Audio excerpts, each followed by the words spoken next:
मैं भारत को भारतीयता की मान्यता के आधार पर फिर से खड़ा करना चाहता हूं, उस काम में लगा हूं।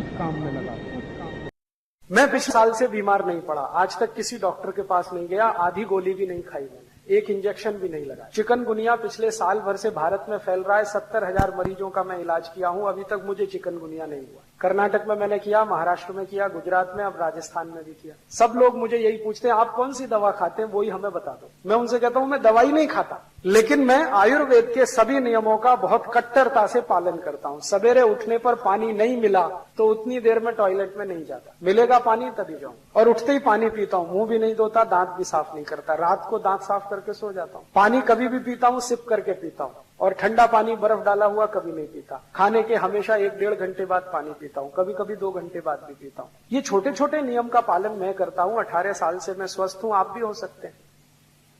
मानसिक बीमारियां अगर आपको हैं या जिंदगी भर उनसे बचना चाहते हैं तो आयुर्वेद का एक छोटा नियम पालन करते रहिए कि रात को जब सोएं तो सूर्य की दिशा में सिर रखिए, पूर्व दिशा में सिर करके सोइए, और कोई बहुत मजबूरी आ जाए तो दक्षिण दिशा में कर लीजिए, उत्तर और पश्चिम को हमेशा छोड़िए। सोने के लिए नहीं है ये उत्तर और पश्चिम की दिशा, पूजा करने के लिए है, अध्ययन करने के लिए है, सोने के लिए तो पूर्व और दक्षिण। जितने दिन आप पूर्व की तरफ सिर करके सोते रहेंगे कभी भी आपको मानसिक बीमारियां नहीं आएंगी, और कम से कम नींद नहीं आने की जो बीमारियां हैं वो खत्म हो जाएंगे, अपने आप खत्म हो। और 2-3 छोटी छोटी बातें हैं कि आप कभी भी खाना खाएं तो यूरोप और अमेरिका की नकल करके मत खाइए, जैसे कुर्सी मेज पे बैठ के स्टैंडिंग पोजीशन में। इसमें कोई हम छोटे होने वाले नहीं। हमको ये शर्म आती है कि सब खड़े होके खा रहे हैं, हम नहीं खाएंगे तो हम उनको मूर्ख तो वो हैं।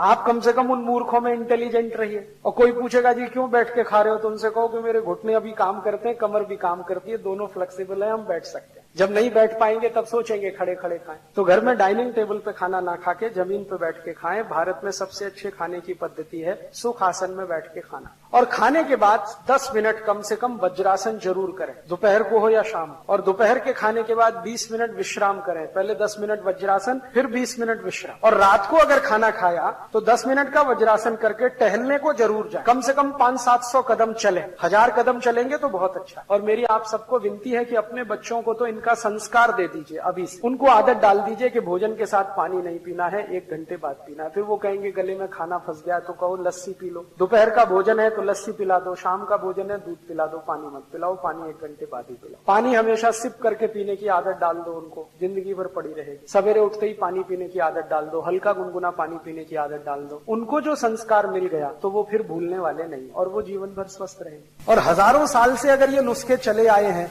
तो कोई तो दम होगा, वरना 10-20 साल कोई चीज नहीं टिकती है दुनिया में, तो इनमें बड़ा दम है। इन्हीं का पालन आप करिए, मैं भी यही करता हूं, इसलिए बीमार नहीं हूं। आप भी करेंगे आप भी स्वस्थ रहेंगे।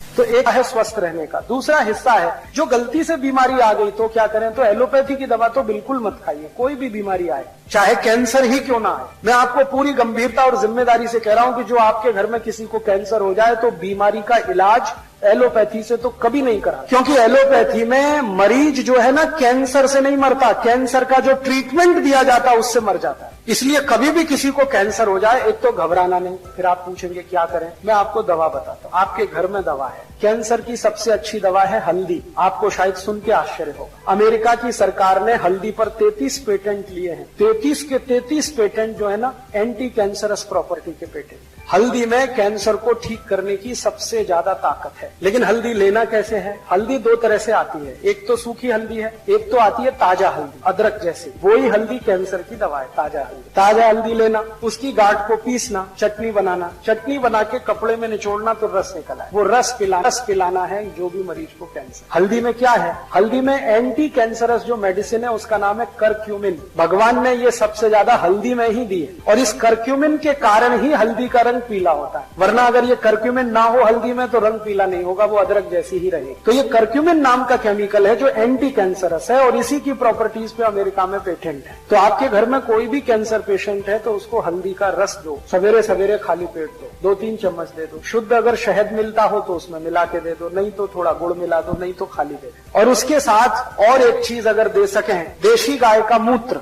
क्योंकि देशी गाय के मूत्र में भी वही प्रॉपर्टी है जो हल्दी है, उसमें भी गुणधर्म एक ही। तो देशी गाय का मूत्र आधा कप और हल्दी का रस 2-3 चम्मच सुबह सुबह 1 घंटे के अंतर पे जो आपने दिया, आप देखना इतना अद्भुत परिणाम आता है। कई गले के कैंसर के मरीज मैंने सिर्फ यही 2 दवा से ठीक की, पेट के कैंसर के, बहुत आसानी से ठीक। कैंसर के ठीक होने में बहुत बार आसानी है, लेकिन इसका दुष्प्रचार इतना हुआ है कि सब डर जाते हैं और घबरा जाते हैं। और डरने और घबराने के बाद होता क्या है कि तुरंत डॉक्टर के पास जाके ऑपरेशन करा लेते हैं। और सब वैज्ञानिक कहते हैं कि जो कैंसर को ऑपरेट कर दिया तो कभी ठीक होता नहीं, पेशेंट भी जाता है, पैसा भी जाता है। आयुर्वेद तो ये कहता है कि शरीर में सभी गांठ कैंसर नहीं होती। आप ध्यान रखना इस बात। हमारे शरीर के किसी हिस्से में कोई गांठ हो जाए तो तुरंत हमें शक होने लगता है कि जी कहीं कैंसर तो नहीं हो गया। डॉक्टर कई बार आपकी अज्ञानता का फायदा उठाते हैं। थोड़ी सी भी गांठ कहीं हो गई, डॉक्टर कहते हैं अरे ये तो ट्यूमर है, कैंसर हो सकता है, आप घबरा जाते हैं। तुरंत डॉक्टर कहता है इस गांठ को कटवा के निकलवा दो। अगर वो कटवा दिया तो जरूर कैंसर हो जाएगा। और आयुर्वेद ये दावे से कहता है कि जो गांठ शरीर में बनी है वो घुलती भी है, आप उसका एंटी करो। जिस कारण से गांठ बनी है उसका उल्टा काम शुरू कर दो, वो घुल जाएगी, अपने आप ठीक हो जाएगी। कोई भी गांठ शरीर के किसी हिस्से में हो गई हो ना, तो सबसे अच्छी दवा है चूने का पानी। गांठ जो बनती है ना, कैल्शियम की कमी से बनती, और चूने में भरपूर कैल्शियम, सबसे सस्ता कैल्शियम का स्रोत है। माताओं बहनों में वक्षस्थल पर जितनी भी गांठें बनती हैं, ब्रेस्ट में ट्यूमर्स, वो सब आसानी से डिसॉल्व हो। चूने का पानी है, 2-3 चम्मच ले लो, दही में मिला के खाओ सवेरे सवेरे खाली पेट, बहुत आसान। नहीं तो चूना ही खाओ। अब चूना खाने का तरीका क्या है? पान में चूना लगा के खा लो, दही में चूना मिला के खा लो, पानी में चूना मिला के पी लो, ये सब तरीके हैं। लेकिन करना है ये सब सवेरे सवेरे। आयुर्वेद की सभी दवाएं खाली पेट सबसे ज्यादा काम करती हैं। अब तीसरी बीमारी बताता हूँ, डायबिटीज हो गई, बहुत हो रहा है आजकल गाँव गाँव। सबसे अच्छी दवा है मेथी का दाना। तो जिनको भी डायबिटीज है उनको बोलो कि 2 चम्मच मेथी का दाना रात को पानी में डालें, सवेरे उठ के पानी को घूंट घूंट से पिएं और मेथी चबा के खाएं। बहुत सरल इलाज है, 3 महीने में आप देखोगे शुगर नॉर्मल रहे। और जो और ज्यादा शुगर है, मेथी के दाने से नहीं मिट रही है, तो एक छोटा काम करो कि मेथी का दाना खाया, उसके आधा-पौना घंटे के बाद करेले का थोड़ा रस पी लो, आधा कप, बहुत जल्दी ठीक हो जाए। और अगर इन दोनों से भी कंट्रोल नहीं हो रही है शुगर, तो तीसरा और आखिरी उपाय करो, जामुन की गुठली का पाउडर बना लो, वो चम्मच भर के गर्म पानी से फंकी ले लो, खाने के आधा घंटे पहले या आधा घंटे बाद। ये 3 एक साथ करो तो गारंटी से शुगर ठीक। बहुत आसान इलाज है, कोई साइड इफेक्ट नहीं है, कोई खर्चा भी नहीं है, ये सब चीजें घर में मौजूद है। ऐसे ही अगर आपको जॉइंट्स पेन बहुत होता है, घुटने में दर्द है, एड़ी में दर्द है, कमर में, तो भी मेथी दाना अद्भुत काम करता है। एक मेथी दाने को मैंने 48 बीमारियों में उपयोग करके देखा है, बराबर काम करता है। कोई माँ अगर गर्भावस्था में है तो बच्चा उत्पन्न होने के बाद उसका गर्भ अपने स्थान से खिसक जाता है, जिसको यूट्रस डिस्प्लेसमेंट कहते हैं, गर्भाशय का अपने स्थान से खिसक जाता है। अब डॉक्टर के चक्कर में अगर आप फंसे तो वो तो क्या बोलता है कि ये तो अब खिसक गया अपने स्थान से, तो इसको काट के निकालो। अगर काट के ही निकालना था तो भगवान ने दिया क्यों? और जिस माँ का गर्भाशय कट गया उसकी जिंदगी कट जाएगी, पूरी जिंदगी उसको पीठ दर्द होगा, पांव में दर्द होगा, घुटने दुखते रहेंगे और इतना दर्द होगा किसी दवा से रोकेगा नहीं। जो भी माता या बहन का गर्भाशय थोड़ा भी अपने स्थान से हट गया है, उसकी सबसे अच्छी दवा है यही मेथी का दाना। इसके लड्डू बनाओ गुड़ और घी के साथ, और वो माँ को रोज लड्डू खिलाओ सवेरे शाम। आप देखना 20-25 दिन में अपने आप गर्भाशय अपने स्थान पे आ जाए।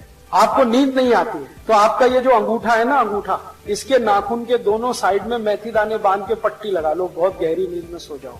किसी बच्चे को कान में बहुत दर्द हो रहा है, 2-3 मेथी दाने डाल दो, 5 मिनट ऐसे रखो तो दर्द बंद हो जाएगा, ऐसे कर दो मेथी दाना निकल जाएगा। आपको मेंसिस से जुड़ी हुई जितनी भी तकलीफें होती हैं, आप मेथी दाना लेना शुरू कर दीजिए, आप भूल जाएंगे कि वो कोई तकलीफ भी थी। समय से मेंसिस नहीं होता, बहुत देर से होता है, दर्द बहुत होता है, डिस्चार्ज बहुत होता है, ब्लड बहुत जाता है या व्हाइट डिस्चार्ज बहुत होता है, ये सभी बीमारियों में अद्भुत काम करता है।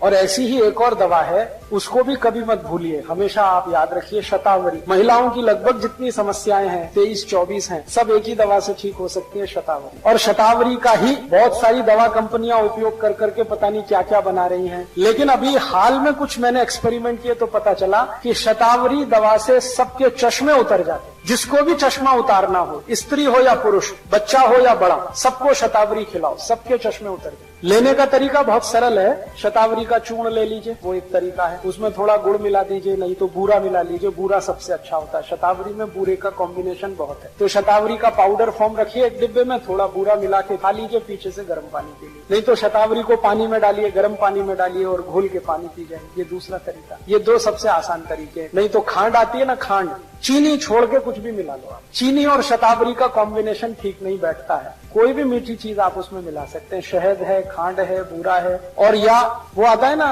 गुड़ को पीस के एक पाउडर बना देते हैं, वो आप इस्तेमाल कर सकते हैं। है अद्भुत। शतावरी हर जगह मिलती है, आयुर्वेद की सब दुकानों पे। चश्मा उतारने में काम आएगा, गायनिक प्रॉब्लम ठीक कर देगा, विटामिन ए से भरपूर है। जिनको भी विटामिन ए की कमी है शरीर में, किसी को भी दे दो, लेकिन इसके वृक्ष की जड़ ही काम में आती है। ये जो कुछ भी है ना, शतावरी की जड़ का ही चूर्ण है। और ऐसे ही बहुत अच्छी दवा अपने घर में है दालचीनी। मेथी दाने के बाद दूसरी सबसे अच्छी दवा जो मुझे नजर में आई है वो दालचीनी। एक दालचीनी से लगभग 43 रोग ठीक हो। हार्ट के पेशेंट को दे दो, इसका काढ़ा बना के बहुत अच्छा काम है। ब्लड प्रेशर बहुत हाई हो गया है, दालचीनी का काढ़ा पीना शुरू करो। ब्लड प्रेशर बहुत लो है तो दालचीनी का काढ़ा पियो, थोड़ा गुड़ डाल के पियो। अगर आपको पेट खराब रहते हैं, माने ज्यादा दिन पेट खराब रहता है, दालचीनी लेना शुरू करो। पेट के साथ ये संधिवात रहता है तो दालचीनी ले लो। कब्जियत रहती है तो, मोटापा बढ़ गया है तो दालचीनी का उपयोग कर लो।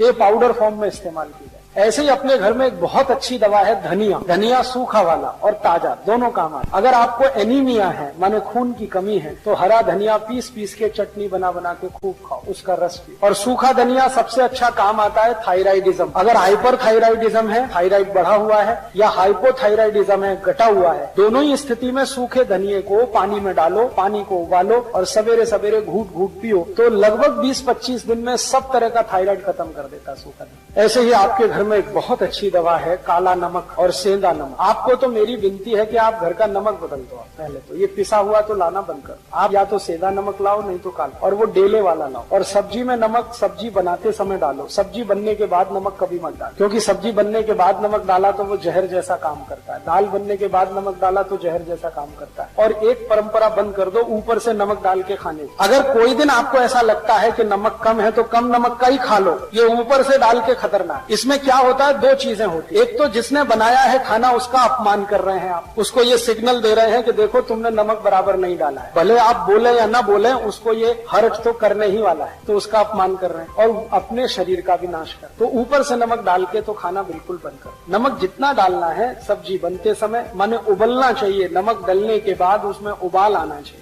ऐसे ये बुरक के खाना ये तो बहुत खराब। जैसे हम सलाद पे कई बार नमक बुरक के खाते हैं, ये बंद कर दो। अगर कोई मजबूरी ही है, बुरक नहीं है, तो वो काला नमक थोड़ा बुरक लो, और ये सफेद वाला तो बिल्कुल नहीं। तो इन चीजों से आप बहुत इलाज कर सकते हैं। नमक बदल दो, आपकी बहुत बीमारी चली जाए। और एक दो छोटी बातें बताता हूँ कि आपके घर में कुछ ऐसी औषधियां हैं जिनको दुनिया भर के लोगों ने आज मान्यता दे दी। उसमें से एक है तुलसी। श्याम तुलसी घर में है, जिसके पत्ते गहरे हरे होते हैं, तो आपके घर में सब बीमारियों का इलाज है। इस तुलसी के पत्ते का काढ़ा बना के जो भी पी लेगा उसको कभी चिकनगुनिया हो नहीं सकता, ये गारंटी मैं देता। और चिकनगुनिया ठीक होने के बाद जो सब शिकायतें हो रही है ना, अभी दर्द नहीं जा रहा है, कमजोरी नहीं जा रही है, एक ही दिन तुलसी का काढ़ा पी लो तो सब चला जाए। तुलसी जो है ना एंटीपायरेटिक है, माने बुखार से होने वाली तकलीफों की सबसे अच्छी दवा है तुलसी। कभी भी बुखार आ जाए, तुलसी का काढ़ा कभी भी दो, भूलो ही मत। ज्यादा तेज बुखार हो तो तुलसी के काढ़े में अदरक का रस मिलाओ, नहीं तो सौंठ का पाउडर मिलाओ। और ज्यादा तेज बुखार है तो इसमें पीपर मिलाओ, छोटी पीपर मिलाओ। और ज्यादा तेज बुखार है तो नीम की गिलोय मिला लो, या नीम के पेड़ की छाल का पाउडर मिला लो। कितना भी तेज बुखार खत्म होता है। लेकिन मेन है इसका तुलसी, बेस है तुलसी। आप में से कई लोग आश्चर्य करेंगे, मैंने स्किन डिसीज तुलसी से ठीक की। त्वचा के रोग, सोराइसिस, इचियोसिस, एक्जिमा, 20-20 साल पुरानी बीमारियां त्वचा की तुलसी के रस से ठीक होती। और ऐसी तुलसी के जैसी ही एक बहुत अच्छी चीज है पुदीना। और इन दोनों से बराबर ही अच्छी एक चीज है एलोवेरा, ग्वारपाठा। जरूर रखो अपने घर में। ग्वारपाठे का रस अद्भुत काम करता है, त्वचा की बीमारियों में काम करता है, पेट साफ करने में काम आता है। कान में कितना भयंकर दर्द हो, ग्वारपाठे का रस थोड़ा गर्म करके एक ही बूंद टपकाओ, 3 सेकंड में दर्द खत्म कर दो, विदिन 3 सेकंड्स। इंजेक्शन से भी तेज गति से काम करता है। किसी स्त्री और पुरुष को नपुंसकता की शिकायत हो, ग्वारपाठा बिल्कुल ठीक कर देता, कंप्लीट क्योर कर। शरीर को ताकत बढ़ानी हो, बहुत कमजोरी लग रही हो तो ग्वारपाठा अद्भुत काम करता है। बाल बहुत झड़ते हो, गुच्छे के मनुष्य गुच्छे निकलते हो, ग्वारपाठे का रस बाल में लगाओ, जैसे तेल लगाते 1 घंटे के बाद धो लो तो बाल झड़ना बंद करा देता है। बाल ज्यादा काले रखने हैं तो ग्वारपाठा सप्ताह में 1 दिन लगाते ही रहो रस के रूप में। आंखों की रोशनी बढ़ानी हो तो ग्वारपाठे को इस्तेमाल कर सकते हैं, पीने के रूप में ले सकते हैं। बच्चों को फोड़े फुंसियां बहुत होती है, 1-1 चम्मच ग्वारपाठे का रस 3-4 दिन पिला दो तो सब फोड़े फुंसियां होना बंद। गर्मियों में घमौरियां बहुत हो जाती हैं तो ग्वारपाठे का इस्तेमाल कर सकते हैं। मनुष्यों में, पुरुषों को एक बहुत खराब बीमारी होती है, उसको बार्बर सिचिंग कहते हैं। दाढ़ी बनाओ ना, उसके बाद लाल लाल फुंसियां हो जाती हैं, उनको बोलो कि ग्वारपाठे का रस लगा के फिर शेविंग करें तो कभी ये तकलीफ नहीं आती। एक दिन मैंने ये सब गिना तो 108 दवाएं हमारे रसोई में हैं, 108, और इनसे हर बीमारी ठीक हो सकती है। कहीं घर के बाहर जाने की जरूरत ही नहीं है। और मैं तो सबको चिल्ला चिल्ला के कहता हूं कि आप बीमारी से नहीं, डॉक्टर से बचो। बीमारी खतरनाक नहीं है, डॉक्टर खतरनाक। एक बीमारी से दूसरे में फंसाएंगे, दूसरे से आपको तीसरे में ले जाएंगे, ठीक ही नहीं होने देंगे। और आजकल डॉक्टर जो दवाएं आपको खिलाते हैं ना, वो दवा अपनी माँ बहन को कभी नहीं खिला सकते, ऐसी दवाएं आपको खिलाते हैं। जिन दवाओं पर कोई क्लिनिकल ट्रायल्स नहीं हुए हैं, जिन दवाओं को किसी ने अप्रूव भी नहीं किया है, उनको धड़ल्ले से प्रेस्क्राइब करते हैं, क्योंकि कमीशन मिलता है। और ये कमीशन खोरी इतना बढ़ गया है कि अब अच्छा डॉक्टर चिराग लेके ढूंढने निकलो तो कोई एक मिले, मुश्किल से एक मिले। इसलिए आप इनसे अगर बचे रहें तो आपकी जिंदगी बहुत सुरक्षित रहने वाली है। जितने को कोलेस्ट्रॉल डिपॉजिट है, ट्राइग्लिसराइड का प्रॉब्लम है, हार्ट अटैक आने का चांस है या कार्डियक अरेस्ट हो चुका है, दोबारा उसको रोकना है, सबसे अच्छा है लौकी का रस। 1 कप लौकी का रस अगर थोड़ा पुदीना, थोड़ा धनिया का पत्ता का रस मिला के पीते रहो सवेरे सवेरे, 3 महीने के बाद कोई ब्लॉकेज नहीं रहेगा, सब रिवर्स हो जाता है। और वो डीन ओर्निश वहां अमेरिका में यही पिला। तो डॉक्टर के पास तो अंत में एक ही शब्द है, गारंटी कुछ नहीं है, लेकिन लौकी के पास गारंटी है, दूधी के पास गारंटी है। जो रोज आधा गिलास दूधी का रस आप पीते रहो तो गारंटी है कि आप हार्ट अटैक से तो नहीं मरोगे, कार्डियक अरेस्ट तो नहीं होगा, आपको ब्रेन स्ट्रोक तो नहीं आएगा, पैरालिसिस तो नहीं ही होगा, डायबिटीज से आप नहीं मरेंगे। लौकी के पास गारंटी है। माने कुछ ऐसे केमिकल्स हैं उसमें जो अद्भुत काम करते हैं, उसमें सबसे ज्यादा बीटा कैरोटीन है, और यही सब इन काम के लिए जरूरी है, हार्ट अटैक से बचाने के लिए। और बाकी कच्ची लौकी खाएं तो बहुत अच्छा होता है, सलाद में लौकी खाएं तो और भी अच्छा, लौकी के साथ तुरई काट के खाएं, टिंडा काट के खाएं, कच्चा कच्चा तो और भी काम करे। लौकी की बेल घर में रखो, बहुत अच्छा है। करेले की बेल लगा के रखो, वो भी बहुत अच्छा है। लौकी करेला तो सब घर में हो। करेला जब ज्यादा आता है ना, सस्ता मिलता है, 10-20 किलो खरीद के रखो, छोटे छोटे टुकड़ों में काट लो और सुखा लो, सूखने के बाद पाउडर बना लो, बस वो हमेशा रखो, कई बीमारियों में काम आता है। रक्त शोधन करना जिन भी बीमारियों में आवश्यक होता है, सब में करेला काम। मिक्स्ड वेजिटेबल कभी नहीं बना, मिक्स्ड फ्रूट्स कभी नहीं खाना, फ्रूट क्रीम कभी नहीं बना। सलाद अगर खाना है तो कोई एक चीज का बनाओ, या तो खीरा या तो ककड़ी, और भरपेट खाओ। और सब्जियां भी ज्यादा मत बनाओ घर में। मैं कई घरों में खाना खाने जाता हूँ, 4-5 किस्म की सब्जियां बना दे। वो ये सोचते हैं हमारा स्टैंडर्ड बड़ा है, इसलिए 4-5 सब्जियां बना के रखो। आयुर्वेद कहता है एक बार में एक सब्जी और ज्यादा से ज्यादा एक दाल, इतना ही खाना। कई सब्जियां और कई दाल खाओ ना तो क्या चक्कर होता है, जैसे गाड़ी चलाते हैं ना, बार बार गियर बदलना पड़ता है, ऐसे ही पेट का चक्कर चलता है। इसलिए एक बार में आप एक सब्जी बनाइए, भरपेट खाइए। अगर दाल रसीली है तो सूखी सब्जी बनाइए, और अगर सब्जी रसीली है तो दाल सूखी बना लीजिए, ज्यादा इससे आगे मत बढ़िए। और ये मिक्स्ड फ्रूट्स तो कभी मत खाइए। केले के साथ संतरा खा रहे हैं, संतरे के साथ अंगूर खा रहे हैं, अंगूर के साथ सेब खा रहे हैं, सेब के साथ अमरूद है, पपीता, ये सब खराब है। एक बार में एक ही फल खाइए, भरपेट खाइए। पपीता खाना है तो पपीता ही खाइए, केला खाना है तो केला ही खाइए, सेब खाना है तो सेब ही खाइए, नाशपाती तो अकेली नाशपाती ही खाइए, भरपेट खाइए, कोई दिक्कत। ये जो बहुत सारे फल एक साथ मिला के चाट बना के खाते हैं, ये बहुत तकलीफ। जिन चीजों का आपस में संयोग नहीं है वो कभी एक साथ मत खाइए। जैसे उड़द की दाल और दही कभी भी एक साथ मत खाइए। अब दही बड़े बनाने हैं तो या तो खाली दही खाओ, नहीं तो बड़ा खाओ। वैसे ये है कि मूंग की दाल का चलता है,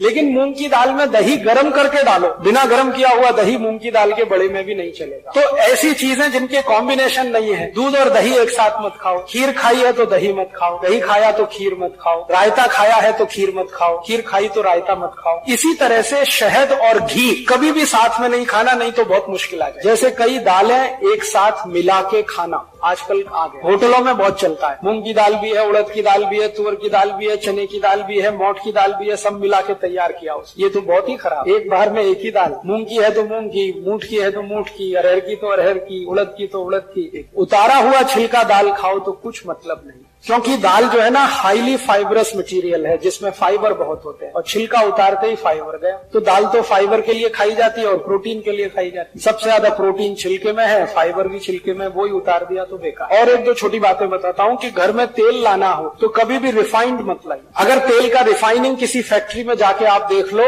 23-24 केमिकल उसमें डाले जाते हैं, उनकी लिस्ट बना लो, और केमिस्ट्री की जो डिक्शनरी है उनमें उनकी पढ़ लो डेफिनेशन, आपका माथा घूम जाएगा कि आप खा क्या रहे तेल के नाम। और आज के बहुत सारे डॉक्टर और वैज्ञानिकों ने यह सिद्ध कर दिया है कि 50% से ज्यादा बीमारियां रिफाइंड तेल खाने से। प्योर तेल खाइए, रिफाइंड मत खाइए। और घी खाना हो तो सिर्फ गाय का ही खाइए, भैंस का नहीं, क्योंकि भैंस का घी खाने से शरीर में कोलेस्ट्रॉल बहुत ज्यादा बढ़ता है, और कोलेस्ट्रॉल ही है जो हार्ट अटैक लाता है। शरीर में 2 तरह का कोलेस्ट्रॉल है, एक अच्छा और एक खराब। एक होता है HDL हाई डेंसिटी वाला, और एक होता है VLDL वेरी लो डेंसिटी, और एक होता है LDL लो डेंसिटी। ये VLDL और LDL खतरनाक है, ये भैंस के दूध और घी से बढ़ता है, और HDL गाय के दूध और गाय के घी से बढ़ता है। जिनको HDL अच्छा रहेगा उनको कोई तकलीफ नहीं, तो इसलिए दूध भी गाय का और घी भी गाय। और गाय में देशी गाय का, जर्सी जर्सी का नहीं, जर्सी गाय नहीं है, वो गाय जैसा दिखने वाला एक प्राणी है, गाय नहीं है, गाय का एक भी गुण उसमें नहीं। तो ये छोटी छोटी बातें मैंने आपसे कही, आपको अच्छी लगी तो आज से पालन करिए।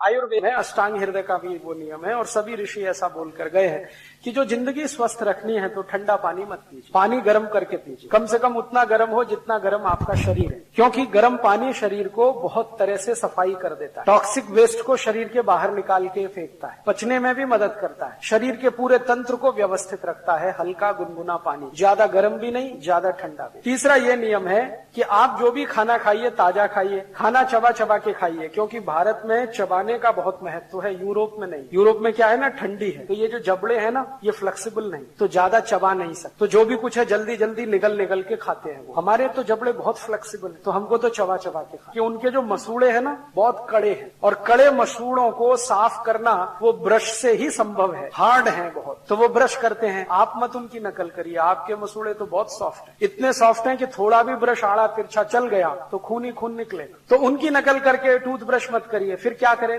दंत मंजन है हमारे पास, और अगर ब्रश ही करना है तो नीम के दातुन से अच्छा कोई नहीं, क्योंकि उसके ब्रसल्स बहुत सॉफ्ट है, प्लास्टिक के ब्रश के ब्रसल्स की तुलना में वो बहुत सॉफ्ट है। तो दातुन करना शुरू कर दीजिए, दंत मंजन करिए तो दांत अच्छे रहेंगे, मसूड़े भी अच्छे रहेंगे। पानी कभी भी ठंडा मत पीजिए, तो दांत सुरक्षित रहेंगे, गला भी सुरक्षित रहेगा, पेट भी अच्छा है। हमेशा गुनगुना पानी पीजिए। खाना खाइए तो खूब अच्छे से चबाइए, क्योंकि आपके मसूड़े तो फ्लेक्सिबल है, और इतनी बार चबाइए जितने दांत हैं। आयुर्वेद कहता है खाने को इतना चबाइए कि लार के साथ खाना मिले और पानी की तरह से उतर जाए। फिर ऐसे ही नियम है एक छोटा सा कि पानी पीजिए तो घूट घूट भर के पीजिए, जैसे गर्म दूध पीते, तो आप बहुत सारी बीमारियां इसी से ठीक कर सकते हैं। और आप आज से ये शुरू करिए, सिप करके पानी पीना, तीसरे दिन से आपको रिजल्ट मिलेगा। जिनको भी एड़ियों में दर्द है ना 3 दिन में गायब हो जाए, अगर घुटने में दर्द है ना 6-7 दिन में ठीक हो जाए, कोई भी जॉइंट्स पेन है 12-13 दिन में चला जाए, कितनी भी भयंकर संधिवात हो, सिप करके पानी पीजिए, और एक सिप में उतना ही पानी लीजिए 1 चम्मच के बराबर, उसको थोड़ी देर मुंह में घुमाइए फिर पीजिए। अगर आपका वजन बहुत बढ़ गया है तो महीने 1.5 महीने में ही 5-6 किलो कम हो जाएगा अपने आप, बिना कोई दवा खाए, सिप करके पानी पीजिए। तो घूट घूट भर के पीजिए, जैसे गर्म दूध पीते वैसे पानी पीजिए, सिप करके पानी पीजिए, ताकि ज्यादा लार शरीर में जाए। लार जो है ना वात पित्त कफ तीनों को संतुलित रखती, तो घूट घूट पानी पिएंगे तो बहुत लार जाएगी, गट गट गट गट पिएंगे तो बहुत थोड़ी सी जाएगी। एक स्वस्थ मनुष्य को जिंदगी भर स्वस्थ रहना हो तो हर दिन 4.5 से 5 लीटर लार की आवश्यकता है, वो सिप करके ही संभव है। चिड़िया होती है ना, चिड़िया कैसे पानी पीती है, एक चोंच में 1 ड्रॉप उठाएगी, फिर पिएगी, फिर थोड़ी देर रुकेगी, फिर दूसरी ड्रॉप, फिर पिएगी, फिर रुकेगी। चिड़िया को ना संधिवात होता है, ना जॉइंट्स पेन होता है, ना डायबिटीज होता है, ना कैंसर होता है, ना हाइपरटेंशन होता है, ना माइग्रेन होता है, कुछ नहीं होता, वो स्वस्थ है, मस्त है। हमको ये सब क्यों होता है? जिस भगवान ने चिड़िया बनाई है उसी ने हमको भी बनाया, जो आत्मा उसमें है वही आत्मा हम में है, जो ऑर्गन्स हमारे हैं वही ऑर्गन्स उसके हैं, बस वो खाने पीने का ध्यान रखती है। चिड़िया कभी रात को नहीं खाती, मनुष्य रात के 12-12 बजे भी खाता है। चिड़िया कभी भी खाने के साथ पानी नहीं पीती, सवेरे खाना खाएगी, दोपहर को पानी पी, पानी के साथ कभी खाना नहीं खाती। आयुर्वेद में ये सूत्र है, भोजनांते विषम वारी, माने भोजन के अंत में पानी पिया तो विष पी लिया।